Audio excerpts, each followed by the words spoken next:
Hey everyone, Pocky here, and I wanted to do a quick recap of the first day of Lobby Legends for Hearthstone Battlegrounds. It was the first ever official Hearthstone Battlegrounds open tournament, open to qualifiers from the ladder, and we had 16 players qualifying today from Americas, Europe, Asia Pacific, and China, and the action was fantastic. As a quick overview, today was the first round, and there was 2 lobbies featuring 8 players each. They each played 3 games, and the top 4 from each lobby advances to the finals. The finals will be a check format, with the first player to get to 20 points putting the lobby in check, and then getting a first will win for them. The points breakdown was pretty straightforward, and it will be the same 7 through 0 for 1st through 8th, and this is the prize breakdown, ranging from $10,000 for 1st to $1,250 for 9th through 16th.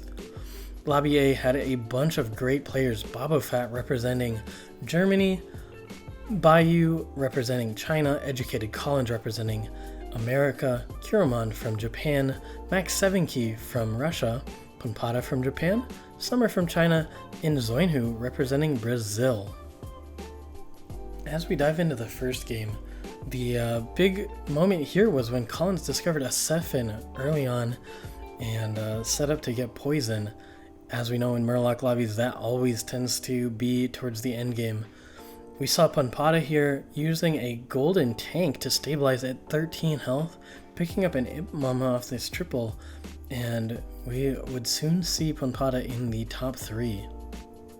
And Zoinhu we saw in Deathwing, picking up a nice Exodia Eliza comp, using that Ghoul Kagar Tony combo to golden those Elizas, get a lot of stats and summons off of those Scallywags, and something that we haven't seen a ton of success in recently, but it fared very, very well here against the meta of mechs and tempo, proving to be very early strength and able to lethal the Daryl here.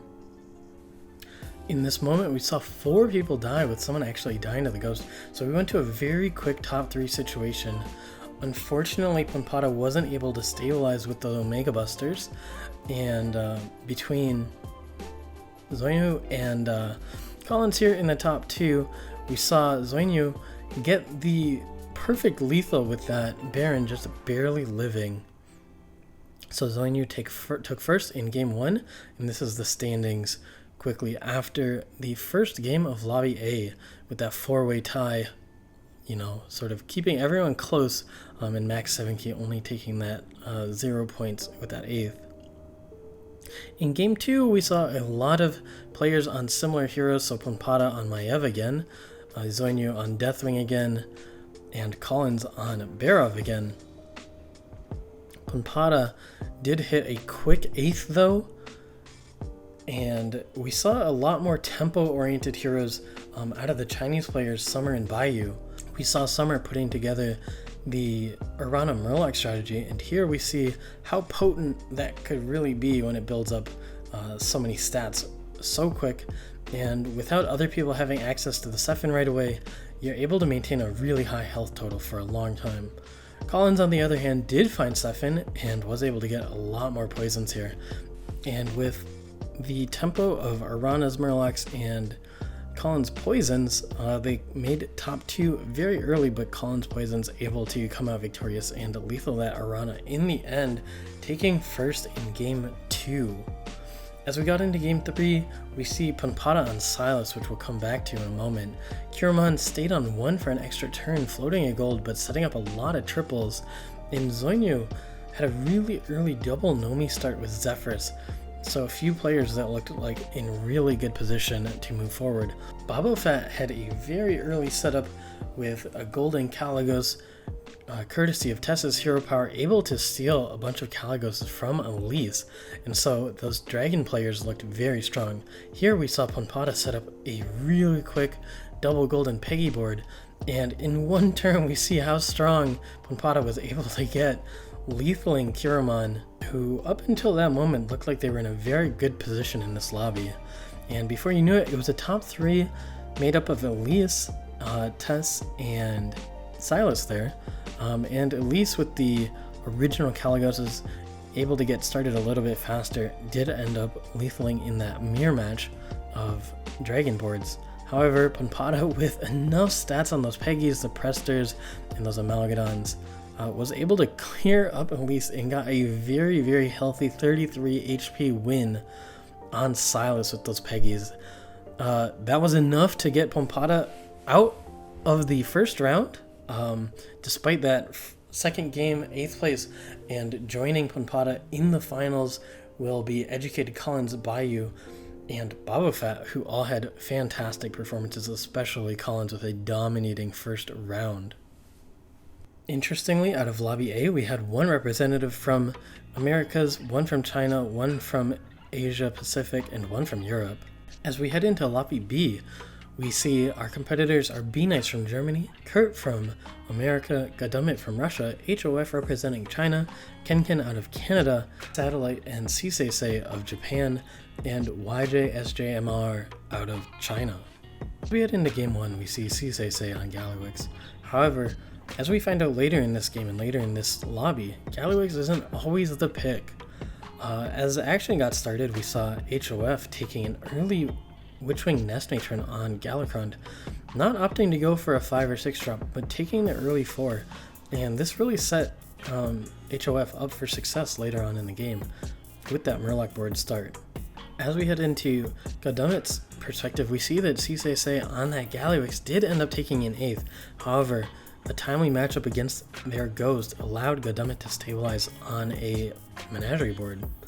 Kenken on Mutinous over here had a lot of stats set up, ready to go. Daryl did go out in 7th, and here we see that the tempo of some of these heroes didn't quite get there.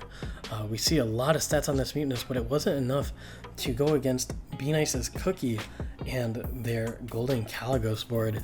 Just once the high rollers hit, it proved too much, and we see 3 people die here, leading to a very quick top 3 with HOF, B-Nice, and Gadumit.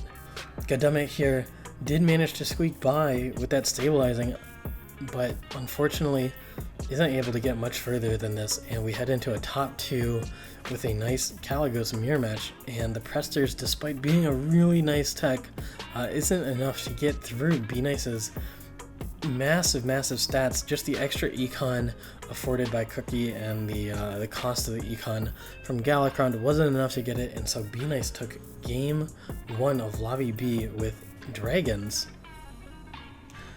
Here's a quick standings update in Lobbies B, but one thing that was interesting is that we've seen Dragons have a lot of success in lobbies even with Murlocs if you're able to get them going soon enough.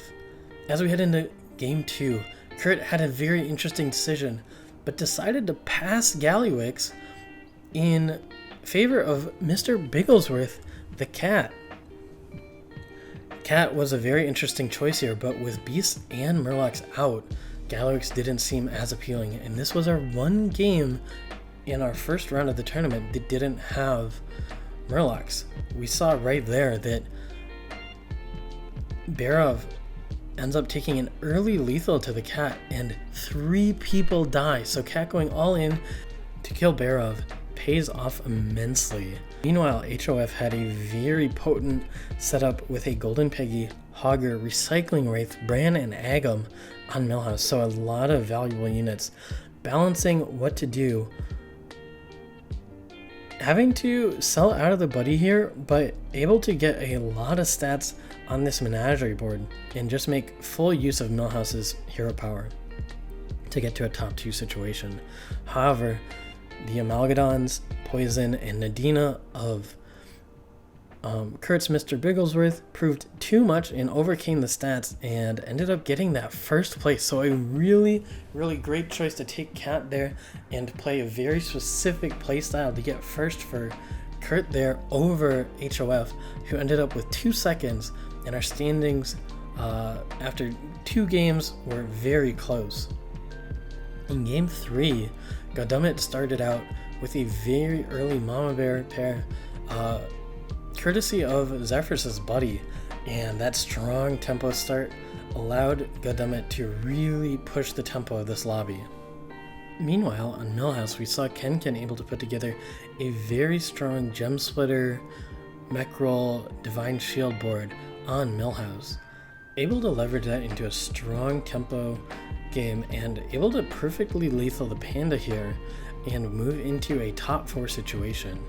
In that top 4 situation, we saw Goddammit hit a multitude of triples, able to really make the most out of that golden Mama Bear, hitting some Goldrens with a lot of beasts ready to go. It ended up being a very, very strong situation for Goddammit.